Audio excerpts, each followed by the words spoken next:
नमस्कार मित्रों, उत्तराखंड मुक्ति विश्वविद्यालय का सामुदायिक रेडियो हेलो हल्द्वानी आप सुन रहे हैं बदलते शहर की धड़कन। और आज हमारे स्टूडियो में एक बहुत ही मकबूल शख्सियत मौजूद हैं। प्रोफेसर आर के पांडे जी, आप भूगोल विभाग से सेवानिवृत्त हैं, कुमाऊं विश्वविद्यालय नैनीताल से। और आपदा प्रबंधन विभाग जो उत्तराखंड का बना है उसके शुरुआती सूत्रधार रहे हैं, फाउंडर रहे हैं। आज इस पूरे विभाग के बनने की रोचक कहानी हमारे सामने है दोस्तों, मैं भी सुनूंगी, साथ में आप सब भी। और स्टूडियो में हमारे और मौजूद हैं प्रोफेसर रंजू जोशी मैम, आप भूगोल विभाग में विभागाध्यक्ष हैं उत्तराखंड मुक्ति विश्वविद्यालय में।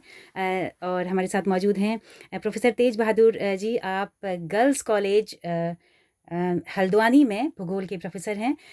सर, आप तीनों का ही सर बहुत बहुत स्वागत है रेडियो स्टूडियो में जी। तो सर, हम लोग आज इस यात्रा को जानते हैं, मुझे लग रहा है काफ़ी रोचक यात्रा होगी। क्यों मैम?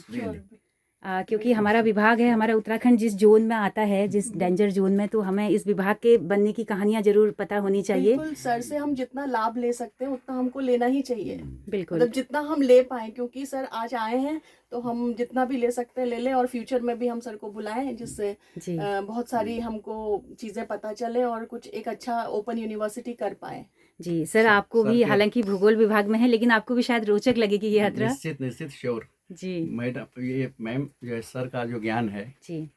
वो कितना हमारे काम आएगा, हम्म, आज हम सुन करके हमें पता चलेगा कि कितना सर के पास है। बिल्कुल और इसको पुनर्जीवित करने की ज़रूरत है। बार बार आप सर को बुलाएं और जो है इस पर बाइट तैयार करें और समाज को शेयर करें। जी जी, थैंक यू सर। तो सर, हम सब तैयार हैं। कहाँ से शुरुआत हुई थी? क्या राज्य बनने के बाद ये पहल शुरू हुई या उससे पहले की कुछ कहानियां हैं? आपदा की कहानी तो इतनी पुरानी है जितनी कि इस पृथ्वी की कहानी। ओह, जरूर। क्योंकि अगर आप देखें तो हमारी पृथ्वी की उत्पत्ति भी अपने में एक बहुत बड़ी आपदा थी। कोई थ्योरी लीजिए आप, कोई सिद्धांत लीजिए आप, बिग बैंग थ्योरी लीजिए, टाइडल हाइपोथेसिस लीजिए, नेबुलर हाइपोथेसिस लीजिए, कुछ भी लीजिए आप, एक बहुत बड़ी घटना घटी और उससे हमारी पृथ्वी का निर्माण हुआ। तब से लेकर के आज तक पृथ्वी में परिवर्तन होते चले जा रहे हैं, प्राकृतिक घटनाएं घटती चली जा रही है। अब उन घटनाओं को कभी हम आपदा कह देते हैं, कभी हम घटना कहते हैं। और मैं थोड़ा इस मामले में बड़ा कंजर्वेटिव हूँ, क्योंकि मैं प्राकृतिक घटना को आपदा नहीं कहता। प्राकृतिक घटना एक घटना है जो कि होगी, क्योंकि हमारी पृथ्वी डायनेमिक है, परिवर्तन है, परिवर्तन हो रहा है, लगातार परिवर्तन हो रहा है, हर मिनट हर सेकंड परिवर्तन हो रहा है, पृथ्वी बदल रही है रूप अपना। अब उस रूप को रूप परिवर्तन को आप आपदा कहें, ये गलत है। लेकिन उस रूप परिवर्तन से मानव समाज में जो प्रतिकूल प्रभाव पड़ता है वो आपदा होती है। तो भूकंप अपने में एक आपदा है या नहीं है, ये एक क्वेश्चनेबल चीज है। भूकंप एक प्राकृतिक घटना है, भूकंप का प्रभाव निसंदेह आपदा है। अगर आप नदी के किनारे रहना शुरू कर देंगे, नदी के किनारे अपना मकान बनाएंगे, या आप तीव्र ढाल वाले किसी पहाड़ पर अपना मकान बनाएंगे, बाढ़ आती है और आपका मकान टूटता है या लैंडस्लाइड होता है, आपका मकान टूटता है, तो एक आपदा हो जाती है। अदरवाइज यही बाढ़ आती है तो आप इसको बाढ़ कहते हैं, आपदा नहीं कहते। तो ये चीज समझना बहुत जरूरी है, और ये बहुत पहले से चला आ रहा है, सदियों से ये होता चला आ रहा है। और हमारे पूर्वज इस बात का ख्याल रखते थे एग्जैक्टली कि कहाँ घर बनाया जाए। एग्जैक्टली यही होता था। तो कहाँ से चीजें बिगड़ना शुरू हुई और फिर आपदा विभाग की स्थापना कहाँ अब से? वो हुआ ये कि आपदा का इतिहास बहुत पुराना है, और इस पृथ्वी पर जहाँ हम भी रहते हैं वहाँ आपदा भी आती है। लेकिन आपको एक इंटरेस्टिंग चीज पता चलेगी कि आपदाएं कितनी भी भयंकर आ जाए, मानव जीवन खत्म नहीं हुआ कभी। डायनासोर एज से लेके हम अगर इतनी बड़ी आपदा आई कि दुनिया का सबसे बड़ा जीव डायनासोर खत्म हो गया, लेकिन जीवन चलता रहा, वो नहीं रुकता है, वो चलता रहता है। बहुत बड़ा भूकंप आया, चीन में कई लाख लोग मारे गए। हमारे यहाँ बंगाल फेमीन हुआ, बंगाल में कई लोग मारे गए। सूरत में प्लेग फैला, कई लोग मारे गए, लेकिन जीवन चलता रहा। तो मनुष्य को आपदाओं के साथ जीना आता है। ये बात पक्की है। जी बिल्कुल। तो ये उसका एक ज्ञान है जो उसके अंदर इनहेरिटेड है। ये आप एक छोटा सा एग्जांपल देखिए कि एक जो छोटा बच्चा होता है उसको आप आपदा प्रबंधन नहीं पढ़ाते, लेकिन उसको खतरे का पूरा अंदाजा होता है। उसको आप टेबल के ऊपर रखिए और उसको कहिए नीचे कूद जा, वो नहीं कूदेगा, क्योंकि उसको गहराई का पता होता है और उसको ये एहसास होता है कि ऊपर से नीचे गिरने में चोट लगेगी। हमारी इंस्टिंक्ट में जो है वो मौजूद है, वो हमारे अंदर मौजूद है। आप ये जो जीव हैं, जितने जीव हैं, उन सब के अंदर ही मौजूद है खतरे को भापना। सर ये तो दृश्य वाले खतरा है ना, मुझे लगता है कुछ अदृश्य खतरे हैं जिन्हें हम अनदेखा लगातार कर रहे हैं, जिसका परिणाम ये जनवरी के महीने में जो अप्रैल वाला जो फील आ रहा है, हाँ, ये इस तरह की चीजें हैं। ये मैन क्रिएटेड है ना, ये मैन क्रिएटेड है। अब आप इसको किसी को दोष दे दें, लेकिन ये हमने क्रिएट किया है ना। हम कई लोग तो हम में से कई लोग ऐसे हैं जो कि आंख बंद करके खड़े हो जाते हैं, शुतुरमुर्ग की तरह आंख बंद कर लेते हैं कि आंधी नहीं आ रही है। बिल्कुल है ना। और कुछ लोग ऐसे हैं जो इसको समझते हैं, इसकी रियलिटी को मानते हैं और वो जानते हैं कि कुछ ना कुछ गलत हुआ है और उसकी वजह से क्लाइमेट चेंज हो रहा है। कुछ हमसे हुआ है। अब जानवरों ने तो नहीं किया होगा गलत, जो भी गलत किया होगा वो हमने किया होगा। हमने क्यों किया होगा गलत? क्योंकि हम विकास को समझ नहीं पाए कि विकास का सही मतलब क्या है, और वो धीरे धीरे विकास विनाश की ओर बदलता चला गया। एक्सप्लॉयटेशन और यूटिलाइजेशन के बीच में एक बहुत पतली सी बारीक सी रेखा होती है। हम कब यूटिलाइजेशन को क्रॉस करके एक्सप्लॉयटेशन में चले गए हमको पता ही नहीं चला।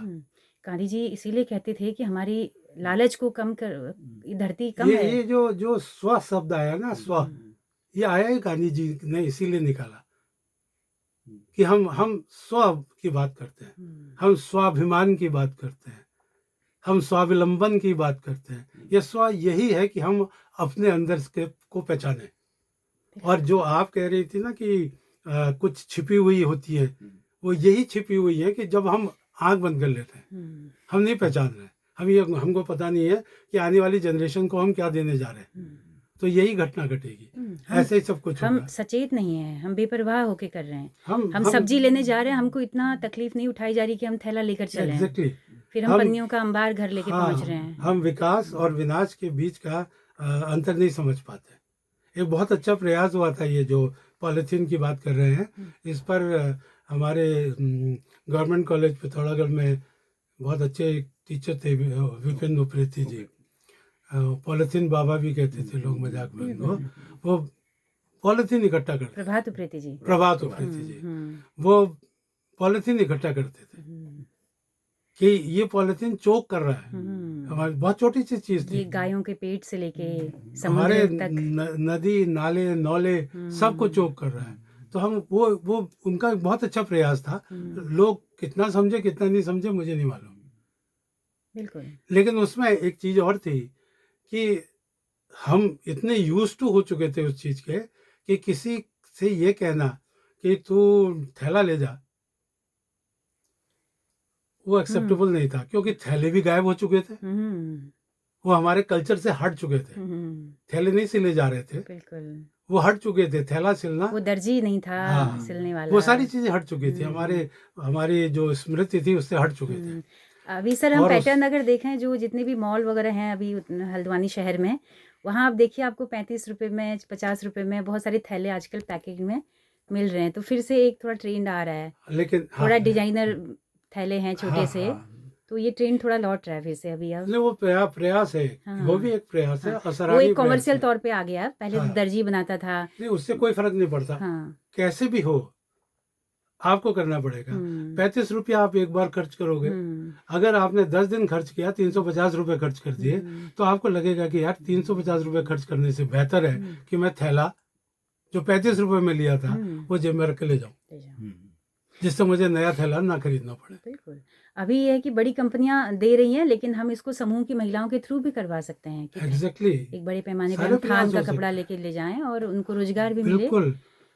हमेशा ये सारी चीजें मैं कहता हूँ कि 2 चीजें मैं हमेशा कहता हूँ, मैं अपने लेक्चर के लास्ट में कहता था, मैं अभी कह दे रहा हूँ आपसे। 2 चीज़ें हैं। पहली चीज़, don't make disaster management a subject, make it a habit. विषय मत बनाइए, ये अपनी उपयोगिता खो देगा, जैसा आज के विषय अपनी उपयोगिता खो चुके हैं। बिल्कुल। तो विषय मत बनाइए आप इसको अपनी आदत बनाइए। ठीक आपको है? एक अलग एहसास होगा कि आप कुछ अलग हो, आप एग्जैक्टली। भीड़ से अलग हो, ये सुख होना भी अपने आप में एक सुखद एहसास है। और दूसरा मैं ये कहता हूँ कि स्टार्ट फ्रॉम योर फैमिली। आपदा प्रबंधन आपके घर से शुरू होता है। क्या आपने अपने घर का फैमिली डिजास्टर मैनेजमेंट प्लान बनाया है? क्या कभी आपने अपने घर वालों के साथ आपदा प्रबंधन डिस्कस किया है? क्या आप जानते हैं कि आपके पास कौन कौन सी ऐसे रिसोर्सेज हैं जो प्राइवेट सेक्टर में है और कितने रिसोर्सेज ऐसे हैं जो गवर्नमेंट सेक्टर में है? क्या उसकी इटिनरी हमारे पास उपलब्ध है? क्या हमको मालूम है कि हल्द्वानी में कितने हॉस्पिटल्स हैं? क्या हमको मालूम है कि हल्द्वानी के इतने हॉस्पिटल्स में कितने ऑर्थोपेडिक सर्जन हैं? क्योंकि जब अर्थक्वेक आता है तो मेजर इंजरीज यही होती है, ऑर्थोपेडिक की। तो ये सारी चीजें हैं जो कि आप शुरू कर सकते हो। इसके लिए कोई पैसा नहीं चाहिए आपको, कोई प्रोजेक्ट नहीं चाहिए। आप यू स्टार्ट। आप एक रोड में घूमने के लिए जाते हैं, आप काउंट करिए कितने हॉस्पिटल हैं, पता कर लीजिए कितने ऑर्थोपेडिक सर्जन हैं, and one day you will be well equipped कि कितनी चीजें हैं, and then you can share this with district authorities and with the people. बिल्कुल। अभी 2 दिन पहले की बात है सर, मेरी बेटी, मैं कुछ एआई का कुछ बता रही थी कि साइंस को समझने के लिए एआई जो इंस्टा की जो रील बना रहा है वो कितनी उपयोगी हैं, आसानी से समझ में आ रही हैं। तो बेटी मेरी 13 साल की है, उसने कहा कि मम्मा आप एआई सपोर्ट कर रहे हो, आपको पता है कि एआई को मॉडल को बनने में कितना हज़ारों लीटर पानी खर्च होता है, उसके 1-2 क्लिक जो हम करते हैं उसमें कितनी चीज़ें पर्यावरण को नुकसान पहुँच रहा है। तो मुझे लग रहा है सर जो जेन जी आ रही है वो थोड़ा सा शायद अवेयर है। राइट। एग्जैक्टली। एकदम जो नई जनरेशन है, मुझे ध्यान है कि वो कुछ ऐसा बैग पैक रखती है हमेशा। एक भूकंप पे उनके स्कूल में कुछ डेमो हुआ था कि वो आए तो वो बैग लेके उसमें फर्स्ट एड और कुछ चीज़ें हैं।